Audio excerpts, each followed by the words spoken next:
ఉన్నాడో, ఎవడి నామస్మరణ వలన కేవలము శుభమే జరుగుతుందో వాడిని శివ అని పిలిచారు. మీకు నేను ఒక దేవాలయ ప్రాంగణంలో శివమహాపురాణ ప్రవచన సందర్భంలో మీకు ఒక విషయం విజ్ఞాపన చేస్తున్నాను. ఇది పరమసత్యం, అబద్ధాలు చెప్పుకోవలసిన దౌర్భాగ్యం నాకు లేదు. బహుశా మా దొరగారికి ఒక్కరికి తెలిసేమో, ఆయన నాకు పేరు జ్ఞాపకంలో లేదు. ఈ ఊళ్ళోనే ఒక వ్యక్తి ఉండేవారు. ఆయన ఒకసారి నా దగ్గరికి వచ్చి, అంటే నా ఉద్దేశం ఇలాంటి బాధల్లో ఉన్న వాళ్ళందరినీ మా ఇంటికి వచ్చేసి నన్ను అడగమని కాదు. ఆయన ఒకసారి మా ఇంటికి వచ్చి, ఒక్కసారి మీకు నమస్కారం చేసి వెళ్ళిపోతానని చాలా వ్యగ్రతతో అన్నాడు. అంటే నేను ఆఫీస్కి వెళ్ళిపోతున్నానండి, టైం అయిపోతుంది, ఇప్పుడు నమస్కారం పెట్టి మాట్లాడడం ఎందుకు? అక్కర్లేదు, నేనేం మాట్లాడను, ఒకసారి నమస్కారం చేసి వెళ్ళిపోతానని. సరే చెయ్యండి, కానీ అది మీరు నమస్కారం చేస్తానన్నట్టు లేదు, ఒక్కసారి మిమ్మల్ని కొడతానన్నట్టుంది. ఎందుకంత భావన వ్యగ్రత అన్న అంటే, ఇవాళే నా జీవితానికి చిట్ట చివరి రోజు, నేను ఆత్మహత్య చేసుకోబోతున్నాను. నా మనస్సులో ఎప్పుడైనా శాంతి కలిగితే మీ ఉపన్యాసాల్లోనే కలిగేది. అందుకని మీకు ఒక్కసారి నమస్కారం చేసి ఆత్మహత్య చేసుకుందామని వచ్చాను. మీకు ఒక్కరికే చెప్తున్నాను, మీరు ఎవరికీ చెప్పకండి, సాయంకాలానికి నేను ఉండను. నేను అడిగిపోయినది నాకు చెప్పాడు బాబని, అది నేను తర్వాత ఎడతాను ఆఫీస్కి, అవసరమైతే హాఫ్ డే సీఎల్ ఎడతాను, కూర్చోండి అని కూర్చోబెట్టాను. అంటే బాబా ఇలా మా ఇంటికి వచ్చేయమని ఆలోచమండి. కాబట్టి కూర్చుంటే ఏమి మీకు ఎందుకు కలిగింది ఈ బాధ? ఆయన ఏదో పాపం చాలా చెప్పుకొచ్చాడు ఏడుస్తూ. నేనన్నా సరే ఒక పని చేయండి, ఆఖరి ప్రయత్నం ఒకటి చేయండి.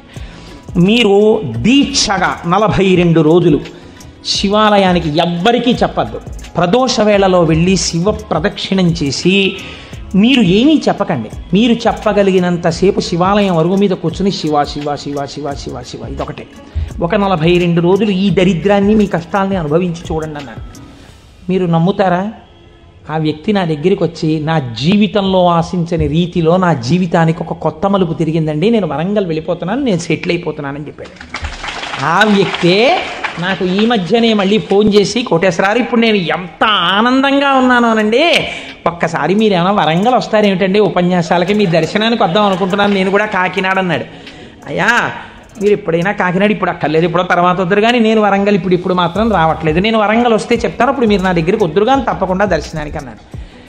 కళ్యాణి అందులో అంటారే, ఏతి జీవంతిమానందో నరం వర్ష శతాదపి అంటుంది సుందరకాండ. 100 ఏళ్ళు బతికిన వాడు శుభాన్ని చూస్తాడు.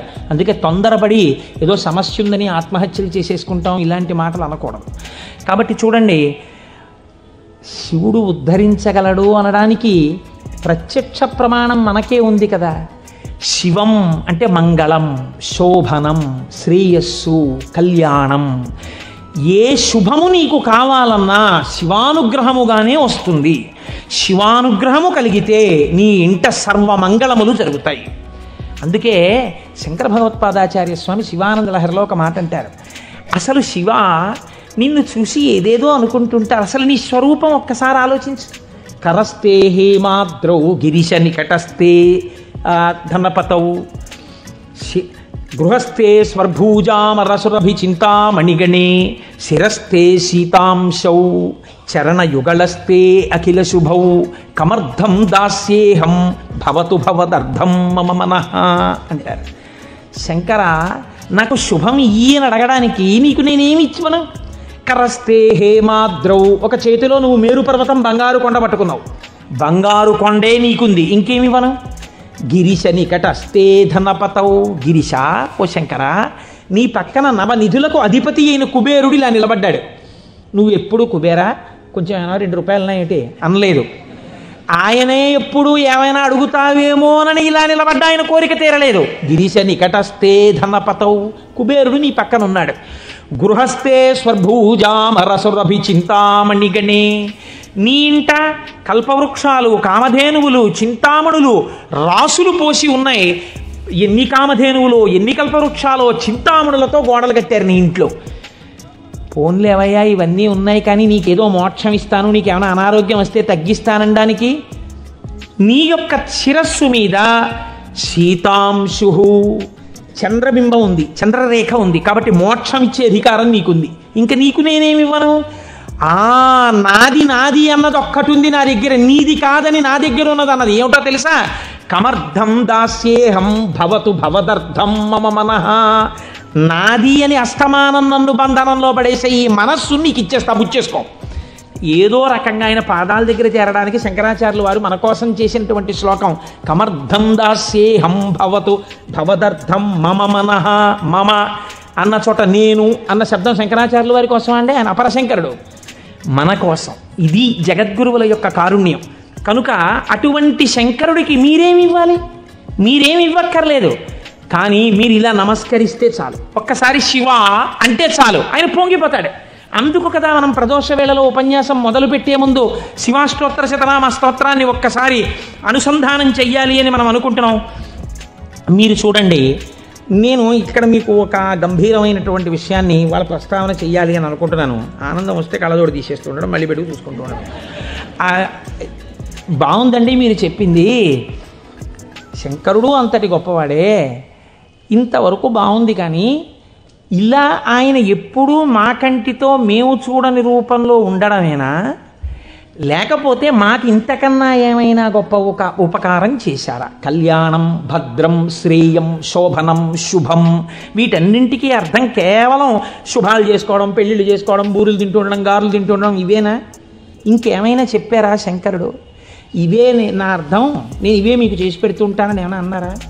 దీన్ని మీరు చాలా జాగ్రత్తగా గంభీరంగా పట్టుకోవాలి. మీరు ఇది పట్టుకునే ప్రయత్నం చేస్తే శివపురాణం విషయంలో మీకు ఒక గొప్ప అవగాహన ఏర్పడిపోతుంది. కాబట్టి చెవులు రిక్కించి చాలా జాగ్రత్తగా వినే ప్రయత్నం చేయండి. కదిలినటువంటి శివుని యొక్క స్వరూపాన్నే నటరాజమూర్తి అని పిలుస్తాం. ఎదర వ్యాఖ్యానం పురాణంలో వస్తుంది, అప్పుడు నేను నటరాజ తత్వం గురించి, చిదంబరం గురించి చెప్తాను, అప్పుడు విందురు. కానీ ఇప్పటికొకటి తెలుసుకోండి, తనలో తాను రమించిపోతున్నటువంటి శివుడు అలలు లేని సరస్సు. కాబట్టి తనలో తాను రమిస్తుంటాడు, కదలిక ఉండదు. ఇప్పుడు అదే శివుడు సృష్టికర్త, స్థితికర్త, ప్రళయకర్తగా ఉన్నాడు అనుకోండి, కదులుతూ ఉంటాడు. ఈ కదిలినప్పుడు నటరాజు నాట్యం చేస్తుంటాడు. నటరాజు సృష్టి స్థితి ప్రళయకర్త అయి నటిస్తున్నప్పుడు పక్కన దగ్గరగా ఎవరైనా నిలబడతారా? నిలబడి అలా చూస్తూ సంతోషపడిపోయే వాళ్ళు ఎవరైనా ఉన్నారా నటరాజుని? శ్రీ మహావిష్ణువు అంతటి వారు అసుర సంధ్య వేళలో మధ్యలో వాయిస్తూ ఉంటారు, శంకరుడు నాట్యం చేస్తుంటే. కాబట్టి ఉట్టిన ఏమీ చేయకుండా స్పెక్టేటర్స్ పాస్ అని చెప్పి ఏమైనా ఇస్తారా? రేపాక సుబ్బారావు సూర్యకళామందిరానికి ఇచ్చినట్టు ఇస్తే వెళ్ళి కూర్చున్న పాస్ పట్టుకుని మొదటి వరుసలో చాలా దగ్గరగా ఉట్టిన ఏ సహాయం చేయకుండా ఇలా చేతులు కట్టుకుని అబ్బా చాలా బాగా చేస్తున్నారండి అని ఇలా సంతోషంగా చూసేవాళ్ళు కూడా ఎవరైనా ఉంటారా సభలో? అంటే శాస్త్రం అంది ఇద్దరున్నారు, ఇద్దరే చూస్తారు. అలాగా మిగిలిన వాళ్ళందరూ నటరాజ తాండవమునందు సహాయం చేస్తుంటారు. ఆ ఇద్దరెవరో తెలుసా? ఒకరు వ్యాఘ్రపాదుడు, ఒకరు పతంజలి. వీళ్ళిద్దరే చూస్తూ ఉంటారు. వ్యాఘ్రపాదుడి యొక్క శరీర అధోభాగం పులిగా ఉంటుంది, పతంజలి యొక్క శరీర అధోభాగం పావుగా ఉంటుంది. పతంజలి ఆదిశేషుని యొక్క అంశ.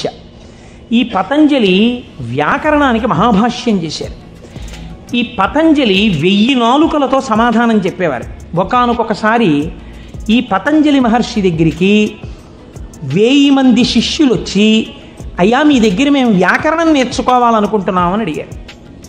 పతంజలి మహర్షి అన్నారు, సరే మీకు 1000 మందికి నేను నేర్పుతాను ఏకకాలంలో.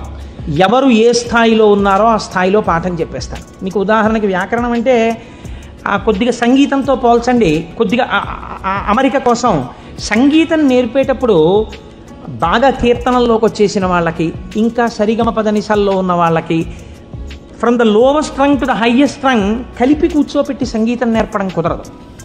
ఎందుకనంటే ఎవరికి వాళ్ళకే టైం ఉండాలి, వాళ్ళ స్థాయికి తగినట్టు వాళ్ళకి చెప్తూ ఉండాలి. వ్యాకరణ మహాభాష్యం చెప్పేటప్పుడు 1000 మంది 1000 రకాలైన ప్రశ్నలు వేస్తారు. 1000 మందికి ఒకేసారి జవాబు చెప్పాలి. కాబట్టి ఇప్పుడు తాను ఎలా చెప్పాలి? తాను ఆదిశేషుడు కనుక శేషాంశతో చెప్పాలి, 1000 నాలుకలతో చెప్తాను. కానీ 1000 నాలుకలతో చెప్పినప్పుడు ఒక ప్రమాదం ఉంది. శేషాంశతో ఉంటాను, దానిలో విషపు గాలి కూడా వస్తుంది, ఎదురుగుండా కూర్చున్నవాడు బూడిదైపోతాడు.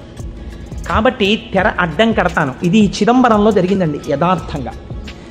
నేను ఒక తెర అడ్డం కట్టి లోపల నేను కూర్చుంటాను, మీరు బయట కూర్చోండి. మీరు ప్రశ్నలు అడుగుతూ ఉండండి, నేను చెప్పేస్తుంటాను 1000 నాలుకలతో. ఒక్క నియమం, 1000 నాలుకలతో నేను కష్టపడి 1000 మంది శిష్యులకు సమాధానం చెప్పడానికి కూర్చుని ఉండగా ఎవడైనా సరే నేను పాఠం పూర్తయిందనే లోపల లేచి వెళ్ళిపోతే వాడు బ్రహ్మరాక్షసుడైపోతాడని చెప్పి శాపం పెడుతున్నానన్నారు. 1000 మంది శిష్యులు కూర్చున్నారు.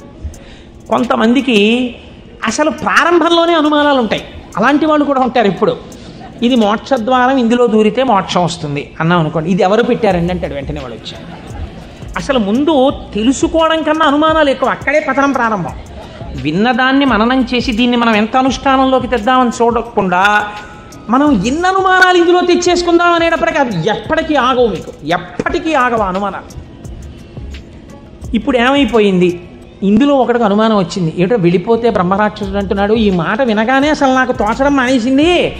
అసలు ఈయన మొదలెట్టే లోపలే కాసేపు బయటికి వెళ్ళి తిరిగి వస్తే మనశ్శాంతిగా ఉంటుంది. పాఠం మొదలెట్టే లోపల వచ్చేద్దామని ముందే వెళ్ళిపోయాడు ఆయన. పాఠం మొదలెట్టేటప్పటికి వద్దాం కాస్త మనశ్శాంతి వస్తుంది. లేకపోతే ఈయన ఏమిటో లోపల నేను 1000 నాలుకలు అంటున్నాడు, తెరత్తకూడదు అంటున్నాడు. ఓరు నాయనో ఇదంతా ఏ గొడవగా ఉంటుందో, వెళ్ళిపోతే బ్రహ్మరాక్షసుడు అంటున్నాడు. ముందే కాస్త తిరిగి వస్తే, అలా తిరిగి వచ్చేస్తే కాస్త మనశ్శాంతిగా ఉంటుంది.